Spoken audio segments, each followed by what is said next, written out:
السلام علیکم ورحمۃ اللہ وبرکاتہ۔ معزز سامعین، آج سے ہم کمنٹ باکس شروع کر رہے ہیں، یعنی بسم اللہ کر رہے ہیں۔ یہ میرا پہلا کمنٹ باکس ہے۔ آپ حضرات کمنٹ میں خوب سوالات کریں، یہی انشاءاللہ ہم جواب دیں گے۔ تو آئیے سب سے پہلا سوال ہم لیتے ہیں۔ محمد بابر انصاری نے پوچھا ہے کہ مفتی صاحب، شوہر اگر بھولے سے بیوی کو بہن کہہ دے یا ماں کہہ دے تو اس کا کیا حکم ہے؟ یا اسی طرح اگر بیوی اپنے شوہر کو بھائی یا باپ وغیرہ کہہ دے تو اس کا کیا حکم ہے؟ کیا اس سے نکاح پر کوئی اثر پڑے گا؟ تو اس کا جواب یہ ہے کہ اس طرح تو نکاح پر کوئی اثر نہیں پڑے گا، یعنی صرف ماں یا بہن کہہ دیا تو اس سے نکاح پر اثر نہیں پڑے گا۔ اگر ماں کی طرح کہتا، یعنی تو میری ماں کی طرح ہے یا میری بہن کی طرح ہے، تو اس کا مسئلہ الگ ہوتا، پھر وہ زہار ہوتا، اور زہار کیا ہے اور اس کا کفارہ کیا ہے انشاءاللہ میں اس کو بتانے کی کوشش کروں گا بعد میں۔ اور اسی طرح بیوی شوہر کو باپ یا بھائی کہے تو اس سے بھی کوئی فرق نہیں پڑتا ہے، البتہ یہ سب مکروہ ہے، اس طرح سے نہیں کہنا چاہیے، اس کی اجازت نہیں ہوگی، اس میں کراہت اور یہ مکروہ ہے۔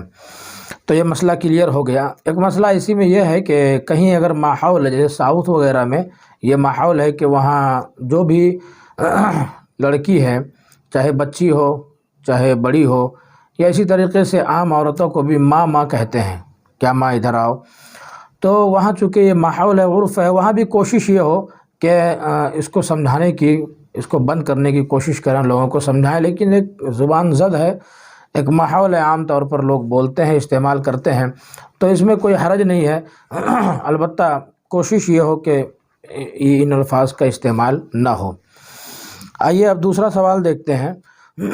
تو یہ سمجھ میں آ گیا کہ اس سے نکاح پر کوئی اثر نہیں پڑے گا، البتہ یہ کہنا مکروہ ہوگا، اس طرح نہیں کہنا چاہیے۔ اور اگر ماں کی طرح کہہ دے تو پھر اس کا مسئلہ الگ ہوتا ہے۔ یہ دوسرا مسئلہ لیتے ہیں۔ محمد روح اللہ انصاری، محمد روح اللہ نے پوچھا ہے کہ مفتی صاحب، رنگ پینٹ وغیرہ کا جیسے کام کرنے والا ہے، اور رنگ کرنے میں یا پینٹ کرنے میں دیواروں وغیرہ میں، تو اس کے اوپر کپڑے پر یا بدن پر کلر وغیرہ لگ جاتا ہے، تو اس کا کیا حکم ہے؟ یعنی وہ شخص وضو کرے گا تو کس طرح کرے گا؟ بعض مرتبہ دشواریاں ہوتی ہیں اس کو چھڑانے میں، بہت مشکل سے چھڑتا ہے، تو اس کا کیا حکم ہے؟ تو اس کا حکم یہ ہے کہ اگر صرف رنگ کلر کی شکل میں ہے، اس پر کوئی تہ نہیں جم رہا ہے، یعنی بہت باریک ہے، بہت پتلا ہے، تہ دار نہیں ہے کہ وہ جم جائے، اس طرح سے نہیں ہے، جسم نہیں ہے، جسم والا نہیں ہے، صرف رنگ ہے، کلر ہے، جس طرح مہندی لگانے سے کلر چڑھتا ہے یا عام جو رنگ ہوتا ہے، تو اس سے کوئی دقت نہیں ہے۔ اگر وہ نہ بھی چھوٹے تو بھی کوئی حرج نہیں ہے۔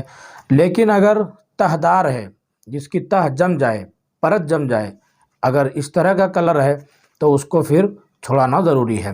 البتہ اگر کلر ایسا ہے کہ وہ چھٹ نہیں رہا ہے جسم پر یا کپڑے پر، کہ اگر اس کو چھڑائیں گے تو جسم کی چمڑی ہی چھل جائے گی، وہاں زخم ہو جائے گا، تو ایسی صورت میں پھر مجبوری میں جتنا ہم محنت کریں، کوشش کریں اور اس کو چھڑانے کی کوشش کریں، جتنا چھوٹ جائے ٹھیک ہے، اور اگر زخم کا اندیشہ ہو اب نہیں چھوٹ رہا ہے، اگر ہم زیادہ اس کو چھڑانے کی کوشش کریں گے، رگڑیں گے تو وہاں زخم ہو جائے گا، تو ایسی صورت میں اپنی وسعت کے بقدر وہاں صاف کر لے، باقی چھوڑ دے، پھر یہ مجبوری کی شکل ہوگی، اس میں کوئی حرج نہیں ہے، وضو درست ہو جائے گا۔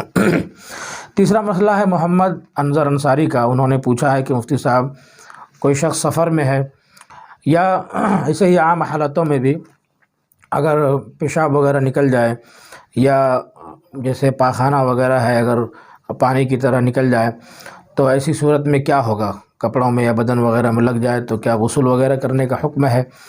تو اس کا جواب یہ ہے کہ اس میں غسل کرنے کی ضرورت نہیں ہے، نہانے کی ضرورت نہیں ہے، بلکہ جہاں جہاں پیشاب کے چھینٹے یا پاخانہ وغیرہ جہاں لگا ہے وہاں پر دھو دیا جائے، اچھی طریقے سے اس کو پاک اور صاف کر دیا جائے، کپڑے میں یا بدن میں جہاں جہاں بھی ناپاکی لگی ہے اس کو اچھی طرح صاف کر دیں، نہانے کی ضرورت نہیں ہے۔ اس کا نہانے سے کیا تعلق ہے؟ غسل تو واجب ہوتا ہے ناپاک ہونے کی شکل میں، اور یہاں پر آدمی تو ناپاک نہیں ہو رہا، جگہ ناپاک ہے تو جگہ کو پاک کر لیا جائے۔ اسی طریقے سے محمد عابد انصاری نے پوچھا ہے کہ ایک شخص ہے، اس نے شادی کی مہر ادا نہیں کیا اور اس کو طلاق دے دیا، پھر دوبارہ اسی سے اس کی شادی ہوئی، تو کیا اب وہ مہر جو پہلے اس نے نہیں دیا تھا، جو شوہر کے ذمے میں باقی تھا، تو کیا وہ مہر بھی ادا کرنا پڑے گا یا ایک ہی مہر ادا کرے گا؟ تو اس کا مسئلہ یہ ہے کہ مہر شوہر کے ذمے میں واجب ہے، یہ عورت کا حق ہے، اس لیے اگر پہلے نہیں دیا ہے تو وہ مہر بھی دینا ضروری ہے اور واجب ہے، اس کے ذمے میں ضروری ہے، تو دونوں مہر اس کو دینا پڑے گا شوہر کو، پہلا بھی اور دوسرا بھی۔ محمد بلال انصاری نے پوچھا ہے کہ مفتی صاحب، عقیقہ جو لڑکے کا کرتے ہیں تو اس میں 2 بکرا ہے، لڑکی کا 1 بکرا ہے، لیکن اگر کوئی لڑکے کے لیے ایک ہی بکرا کرے تو یہ صحیح ہے یا نہیں ہے؟